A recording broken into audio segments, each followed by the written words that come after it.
तो पड़ोसी देश चीन और पाकिस्तान को भारत ने करारा झटका दे दिया। दरअसल भारत ने जम्मू कश्मीर की G20 की बैठक तय कर दी है। दोनों ही देश भारत में G20 की मीटिंग के लिए अलग अलग शहरों में होने वाली बैठकों को लेकर के आपत्ति जताते रहे हैं।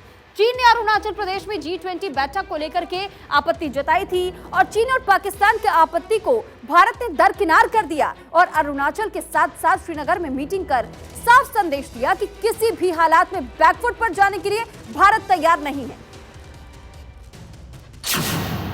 भारत का करारा जवाब, बिलबिलाते रह गए चीन पाकिस्तान। घुटने पर लाया हिंदुस्तान, श्रीनगर में फिक्स की G20 मीटिंग। बिलखते रह गए पड़ोसी मुल्क, 22 से 24 मई को होगी G20 बैठक। चीन और पाकिस्तान की चालबाजी जग जाहिर है। दोनों देश दगाबाजी करने में माहिर हैं। दोनों देशों की मक्कारी के बारे में पूरी दुनिया जानती है। दोनों देश कहते कुछ हैं और करते कुछ हैं।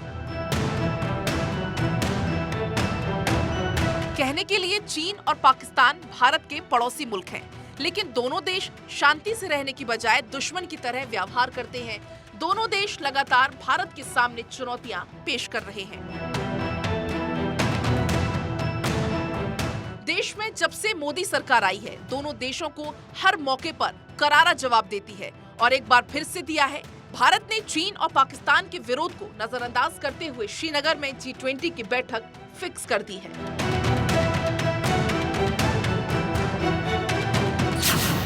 चीन पाकिस्तान को घुटने पर लाया हिंदुस्तान।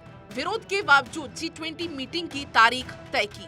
भारत ने G20 टूरिज्म पर वर्किंग ग्रुप की बैठक श्रीनगर में रखी। 22 मई से 24 मई के बीच श्रीनगर में होगी बैठक। गौरतलब बात यह भी है कि बहुत जल्दी चीन के डिफेंस मिनिस्टर तथा विदेश मंत्री भारत में आने वाले हैं, ताकि SCO की जो समिट जुलाई में होगी उसके लिए जो मुद्दे हैं उन पर फाइनल डिस्कशन किया जाए। इसी तरह से जुलाई के महीने में जब SCO की समिट मीटिंग होगी, उस शीर्ष मीटिंग में चीन के राष्ट्रपति शी जिनपिंग भी आ सकते हैं। ये समझने की बात है कि जब से गलवान में चीन के साथ टेंशन बढ़ी है, ये चीन के राष्ट्रपति की भारत में पहली विजिट होगी। इसीलिए भारत सरकार पूरी कोशिश कर रहे हैं कि G20 और SCO की जो मीटिंग्स हैं उसमें भारत सरकार और चीन सरकार के बीच में जो सामंजस्य है उसको आस्ते आस्ते और ज़्यादा इम्प्रूव किया जाए। पाकिस्तान और चीन नहीं चाहते थे कि टूरिज्म पर G20 की वर्किंग ग्रुप की मीटिंग श्रीनगर में हो। पाकिस्तान ने तो इसके लिए सऊदी अरब, तुर्की और चीन तक से गोलबंदी करने की कोशिश की थी। चीन ने भी पाकिस्तान की मांग में हामी भरी थी, लेकिन भारत ने साफ कर दिया है कि बैठक श्रीनगर में ही होगी। भारतीय इरादे चीन और पाकिस्तान के लिए करारा झटका है। G20 की मीटिंग श्रीनगर में जो हो रही है, इसको लेकर के पाकिस्तान की कोई स्टेटमेंट का कोई असर नहीं पड़ता, वजूद ही नहीं है। पाकिस्तान G20 का मेंबर थोड़ी है, तो पाकिस्तान को अलग रखिए।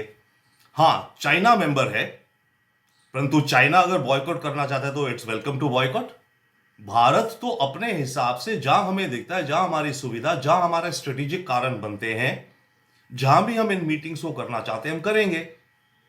ये करीब 200 मीटिंग्स होनी है 9 सितंबर से पहले। हम जयपुर में करेंगे, उदयपुर में करेंगे, जहां मर्जी हम करेंगे। हम उड़ीसा में करेंगे, हम मध्य प्रदेश में करेंगे, हम दमन दीव में करेंगे, हम north, south, east, west of India हर जगह ये G20 मीटिंग्स करेंगे, जिसके चलते भारत के अक्रॉस हमारी आम आवाम, जिसको ग्लोबलाइजेशन और वर्ल्ड अफेयर्स में इंटरेस्ट है, ज़्यादा रुचि है और दुनिया इंटरकनेक्टेड है, ये अवेयरनेस ज़्यादा फैलेगी भारत भर में। इससे पहले चीन भी G20 की रिसर्च इनोवेशन इनिशिएटिव गैदरिंग की अरुणाचल प्रदेश में होने वाली बैठक का विरोध किया था। राजधानी ईटानगर में हुई बैठक में चीन शामिल नहीं हुआ था। इसके बाद चीन ने क्षेत्र पर अपने दावे को मजबूत करने के लिए राज्य में 11 स्थानों के नाम जारी किए थे, लेकिन भारत चीन की मांग की जरा भी परवाह नहीं करता। चीन चाहे जितना भी बिलबिलाए, भारत उसकी एक भी नहीं सह सकता। भारत अपनी अध्यक्षता में G20 की बैठक को लेकर काफी बड़ी रणनीति बना रहा है। देश के सभी राज्यों और केंद्र शासित प्रदेशों में कार्यक्रम का आयोजन, अरुणाचल प्रदेश और जम्मू कश्मीर भी इसमें शामिल। 60 शहरों में 200 बैठकों का आयोजन। विदेश मेहमानों के आने से गुलजार हो रहे हैं शहर। अरुणाचल में G20 की बैठक में करीब 50 प्रतिनिधियों ने हिस्सा लिया था। केंद्र सरकार को उम्मीद है कि श्रीनगर में होने वाले बैठक में भी इसी तरह की प्रतिक्रिया देखने को मिलेगी, जो कश्मीर घाटी में मानवाधिकारों के उल्लंघन के झूठे पाकिस्तानी प्रोपेगेंडे को करारा जवाब होगा। केंद्र शासित प्रदेश में सामान्य स्थिति लौट आई है। इस हाई प्रोफाइल इवेंट के सफल आयोजन के बाद दुनिया भी इस बात को मानेगी कि श्रीनगर को लेकर पाकिस्तान दुनिया भर में प्रोपेगेंडा फैलाता रहता है। मगर अब जब तारीख तय कर दी गई है तो उसको उस तारीख का इंतजार है, क्योंकि इससे भारत की स्थिति और मजबूत होगी और चीन पाकिस्तान को झटका लगेगा। Bureau report, Bharat 24।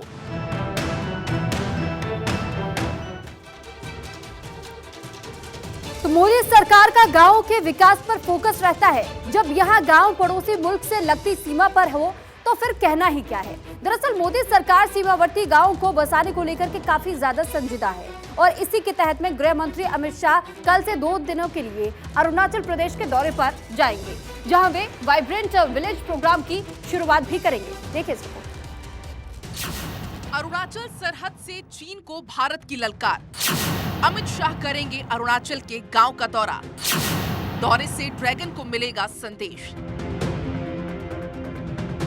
चीन की चालबाजी कोई नई बात नहीं है। कब वो नापाक चाल चल दे किसी को नहीं पता। शातिर ड्रैगन जल से जमीन तक दगाबाजी में माहिर है। दूसरों की जमीन पर नापाक नजर।